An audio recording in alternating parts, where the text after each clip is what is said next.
Meanwhile, most gardeners are busy and even absorbed in the seemingly futile battle against pests. Their chemical sprays and fuss over every leaf often characterize their experience. The Amish community has quietly cultivated, however, the most stunningly beautiful, pest-resistant gardens conceivable. What's remarkable is that they achieve it without a single chemical in sight. For the Amish, the idea of reaching for a pesticide is as foreign as the idea of trading in their beloved horse-drawn buggies for a shiny new SUV. Instead, they lean into the innate power of nature itself, embracing the belief that nature possesses a wisdom about bugs, plants, and soil that far surpasses our own understanding. 2. The question arises, why do the Amish so staunchly avoid chemicals? Beyond the well-known environmental issues linked to chemical pesticides, the Amish believe more fundamentally that such chemicals interfere with the delicate balance of the entire system. In their gardens, it's all about harmony. They don't perceive their surroundings as adversaries to be fought against, but as collaborators in a greater ecological community, where every plant, insect, and patch of soil has a special role. Their philosophy implies a balanced ecosystem, resulting in healthier plants, which are less likely to get any disease and much better equipped in fending off pests. They do not provide armor for plants, but layers of well-prepared soil and nutrient-rich defenses which the Amish grow. 3. For the Amish, the idea of collaboration with the garden is what is rooted in their pest control. They do not transform the garden into a battlefield filled with conflict. Their gardening journey does not begin with the seeds, nor does it commence with the examination of pests. It all starts with the soil. They realize that healthy soil is the bedrock, the absolute foundation of a thriving, pest-resistant garden. Just as a house cannot stand on a cracked foundation, weak soil will lead to weak plants.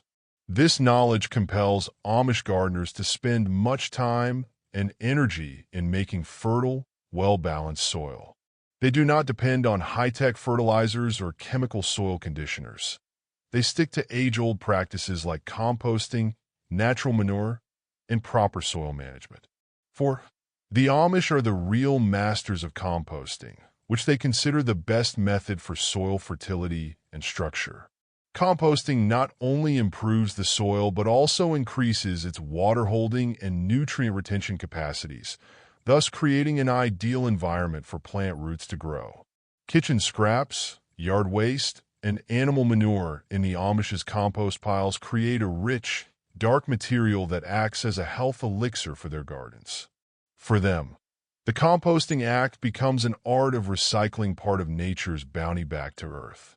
They had turned what could be considered garbage into a prized product, therefore their soil stayed alive with happy microorganisms. 5. Manure is naturally used by them in their practice of gardening as they apply manure judiciously, thinking of over-fertilization of soil. This careful application helps create vibrant organic soil that is alive with bacteria and fungi, forming a mini ecosystem just beneath the surface. The Amish understand that a diverse microbial community is essential for healthy soil, as it not only improves nutrient availability, but also promotes the resilience of plants against pests and diseases. By tending the soil, they grow a fertile environment in which plants can flourish, and gardens become both lovely and productive. 6. The attention to detail that the Amish give to preparing the soil is remarkable. They take their time to till and aerate the ground, often by hand, to make it loose and well-drained. There's no need for machines or chemical additives here. It's all sweat equity and profound respect for the land. Slow and steady does it from Amish gardeners who prepare the soil until it is absolutely perfect for planting. Anyone who has ever tried to grow anything in compacted, dry dirt knows it's like trying to build a sandcastle in quicksand. It just doesn't work. The Amish possess an innate ability to recognize the signs of poor soil from a distance. and they refuse to plant anything in subpar conditions. 7. Once the soil is ready, the focus shifts to the seeds themselves. What good is rich, healthy soil if the seeds planted are not up to the task? The Amish take seed selection very seriously, preferring to cultivate varieties that have proved to be time-tested and heirloom varieties. However, what particularly characterizes their approach is the careful choice of varieties that are resistant to pests. They actively look for plants that are resilient against local pest pressures, thereby reducing the constant interference required. This means that, instead of chemical sprays, their gardens are filled with tough plants designed to thrive in those environments. 8. For centuries, the Amish have saved and exchanged seeds, making careful selections so that they would select the best of the best. Over time, they found varieties that will fend off certain pests or diseases. For instance, some plants are resistant to aphids or beetles, and others are developed to be immune to infections such as blight or powdery mildew. The red Pontiac potatoes and Brandywine tomatoes are among favorites because of their durability and historic reliability. There is no chance that heirloom seeds are resistant. Instead, they have been carefully selected for their natural defenses so that the plant stands the best possible chance of survival. 9. The brilliance of this method is that because the Amish save their own seeds year after year, the plants adapt to local conditions, becoming even more resistant to pests over time. Some varieties, such as certain beans, even repel insects with their scent or texture, creating a garden where pests simply aren't interested in visiting. By planting seeds that naturally repel pests, the Amish not only enhance their harvest but also significantly reduce the need for constant spraying and fussing. This translates into more time spent enjoying the fruits of their labor, a genuine win-win situation. 10. Of course, even the hardiest seed varieties may occasionally require some assistance, and the Amish are well aware of this. They often plant pest-resistant varieties among those that are more susceptible so that a balanced garden can be created. The garden automatically minimizes the possibility of pest infestations swamping any one spot.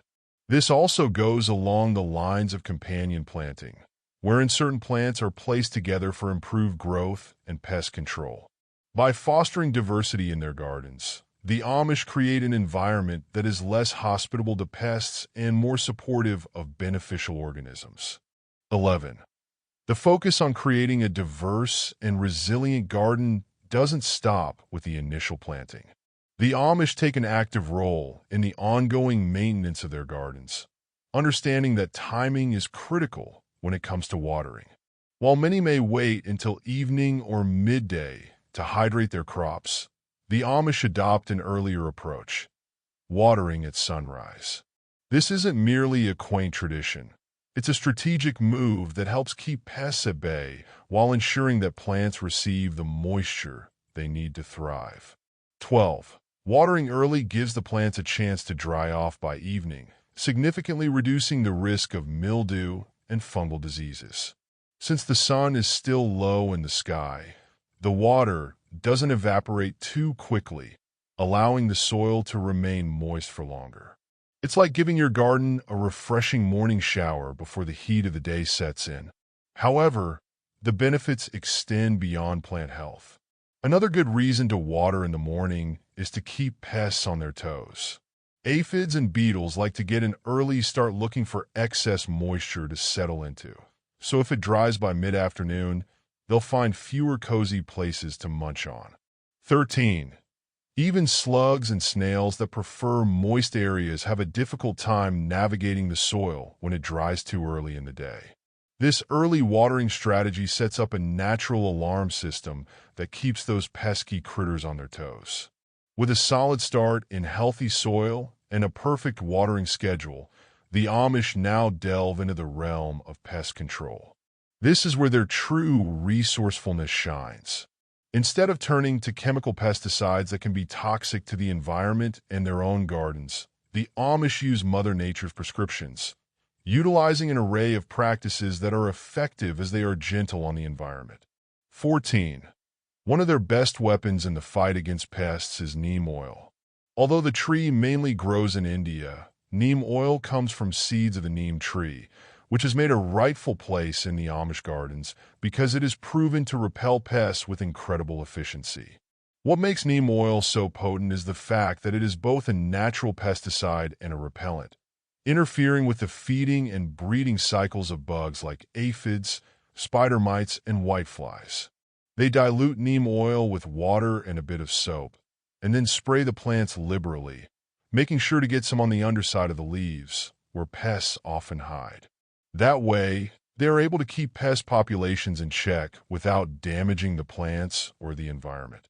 15. Garlic spray is another popular Amish pesticide. Its strong smell might make your neighbors run for cover, but that is precisely why the Amish love it. The natural repellent properties of garlic against beetles and caterpillars make it a must-have for their gardening kit. The Amish mix cloves of garlic with water, steep it, and then strain to use the liquid as a spray. This is a simple yet potent mixture that is quite effective in deterring a range of garden pests. 16. To get rid of the most hardened garden invaders, the Amish use a spicy solution, chili pepper spray. If garlic is not enough to do the job, then certainly the heat of chili peppers will send beetles, ants, and other creatures running.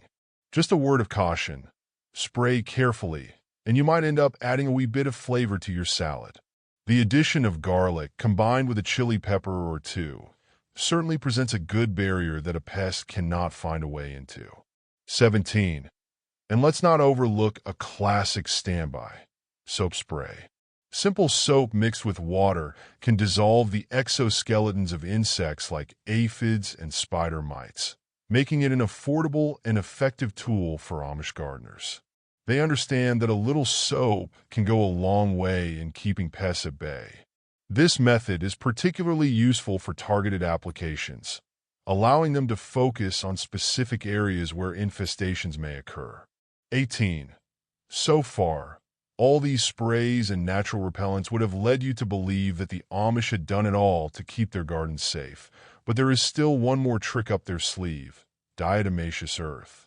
Fancy as this name sounds, this powder is made from fossilized remains of tiny aquatic organisms called diatoms, which has proven to be a pest control game-changer.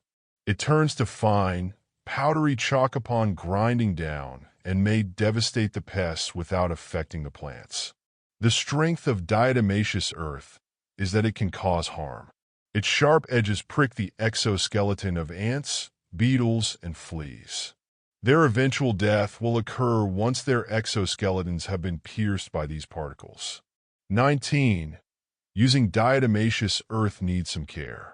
Amish gardeners understand that it works best if applied dry, and the secret to its success lies in covering all areas where pests are likely to crawl, especially at the base of plants. However, a light dusting is all that is required because too much could create an unsightly white coating that might impair plant health. For younger plants needing extra protection, the Amish generously use diatomaceous earth, particularly during their early stages of growth. Plus, since it's all natural, it's safe for both plants and beneficial pollinators like bees, essential for a thriving garden. 20. If you've ever used diatomaceous earth, you know it can be a bit of a messy job creating clouds of dust as you apply it. But the outcome speaks for itself, making it worth the effort. The Amish are well aware of this and often take the time to apply it with precision, ensuring pests are discouraged from taking residence in their gardens. With diatomaceous earth in their toolkit, it's no wonder their crops remain both pest-free and chemical-free. 21. Now, after all the sprays and dusting, keep the pesky weeds in control. Easily overlooked in this approach of the Amish toward pest control, a weed is not just unsightly. Weeds serve as a hiding place for pests. A well-looked-after garden will be both attractive to the eye and function as a fortress, and the weeds are the invaders.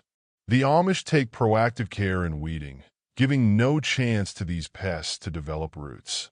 They will not sit there and wait for these weeds to conquer, but make it one of the habits incorporated into their day-to-day operations. 22. With these essentials of pest control in hand, the Amish upscale their method through some very tried-and-true traps. When it comes to trapping pests, they have mastered the art of catch and release.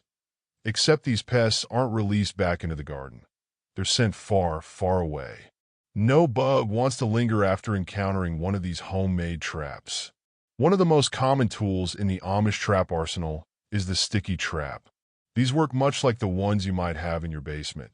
But instead of buying them, the Amish make their own. 23.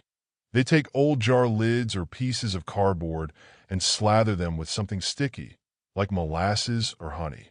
When the pests land, they're stuck. I tried this myself once, and let me tell you, I caught more bugs in one night than I did in an entire gardening season. These traps are particularly effective against flies, beetles, and other crawling pests that love to munch on plants.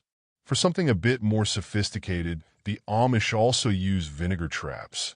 These catch pests and at the same time act as cleansers, combining two benefits for one price. 24. They entice pests, including fruit flies, to enter a jar filled with vinegar. Apple cider vinegar is the most effective, but any type will work, and covered by a lid having small holes. The sweet scent draws them into the jar to take a drink, but there they end their lives. This method also lures other pesky insects, including ants and gnats, ensuring the plants remain free from unnoticed invaders. One of my personal favorites is the Amish method of using beer to catch slugs. While we all enjoy a good beer, it turns out slugs are fans too. The Amish cleverly take advantage of this by setting out small containers filled with beer. 25. Slugs are attracted to it, and well, let's just say it's a one-way trip for them. They fall right in and never crawl back out. This approach effectively keeps gardens slug-free without the need for expensive traps. Sometimes, the key to keeping pests at bay lies in inviting the right neighbors to your garden party. The Amish understand that while pests can pose challenges, the solution may already be buzzing around. Enter beneficial insects. Tiny critters that are not just part of the food chain, but serve as the garden's personal security team. 26. Instead of using chemicals to wage war on pests, the Amish turn to nature's own defenders. Ladybugs, lacewings, and predatory beetles are among the Amish's most trusted allies. Ladybugs, for many gardeners, are little superheroes for the garden, where they feed at breakneck speeds to destroy whole colonies of aphids in record time. When I had aphid problems once, after a few ladybugs had been let loose in my garden, it seemed that the very plants exhaled with a sigh of relief. Lacewings, too, have their larvae, although quite fragile looking. These voracious predators go on an eating spree on aphids, mealybugs, and even whiteflies. I witnessed their hunting prowess one summer, and it felt like watching a nature documentary unfold in my own backyard. 27. These insects are incredibly effective, working diligently without leaving a mess behind. The Amish even welcome predatory beetles like ground beetles, which consume pests such as slugs and cutworms. These beetles not only help control pest populations, but also promote soil health by maintaining balance within the ecosystem. To attract these good bugs, the Amish often grow flowers like dill, fennel, and goldenrod that will serve as a beacon to attract insects looking for food or appropriate sites to lay their eggs. It's kind of like hanging a help wanted sign, but in this case, the help comes in the form of pest-eating allies. 28. If you thought that introducing the bugs to the garden would make the scenario worse, forget it. Here are the good guys. They are bodyguards for your plant, doing their job while your job is a safe haven that you provide to them. While beneficial insects serve you, then you get stronger plants, proper ecosystem, and a garden you feel like it's a natural booming community. This approach has been tested and trusted by the Amish for generations, and it's one that anyone can adopt without the need for pesticides. It's nature at its best, collaborating with you rather than against you. 29. If you thought the Amish were merely about organization and cleanliness, think again. When it comes to pest control, they've perfected the art of keeping pests on their toes.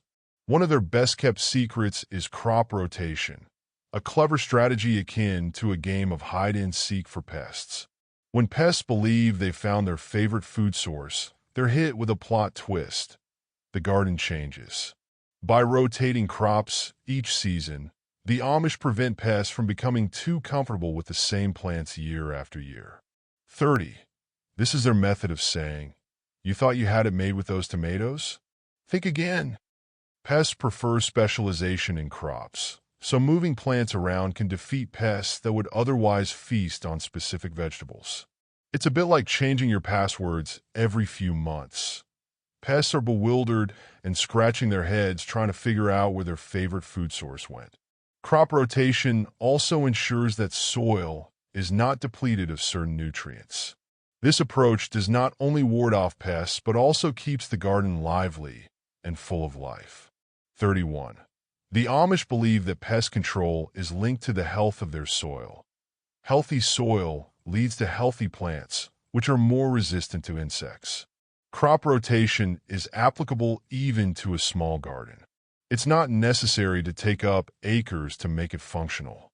I recall once rotating the tomato and cucumbers in this small backyard lot, and it had been only a few weeks. I noticed it was pest damage-free by a significant reduction, and growth had increased remarkably. The bugs wouldn't stand even a chance of settling in for havoc. 32. For crop rotation, the Amish don't even depend on all that fancy equipment or intricate system. They have practiced it generation after generation, making minor adjustments due to their particular soil and climatic conditions. It all comes to a matter of understanding the land and knowing when it is time to mix things up a little bit. With a little strategy, a dash of patience, and a wealth of nature's wisdom, pests don't stand a chance. As you can see, with all these techniques in place, the Amish are incessantly watching over their gardens. 33. They keep the place clean by removing dead leaves and welcoming beneficial insects to visit the area and keep an eye out for intruders. There is no crevice or crack in an Amish garden that goes unchecked, and nothing escapes the keen eye of these farmers.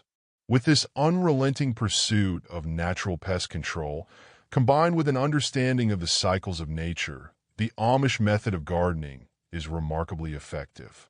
While it may seem like a lot of work up front, it's an investment in the health and sustainability of the garden. 34. No chemicals involved, just good old-fashioned ingenuity, patience, and perhaps a touch of humor to keep things light.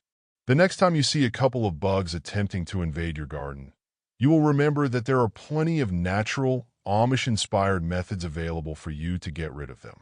And you might just begin to wonder whether those pests need to change their ways. The Amish have taught us that with a little care, attention, and respect for the natural world, we can cultivate gardens that are not only beautiful but also resilient and sustainable.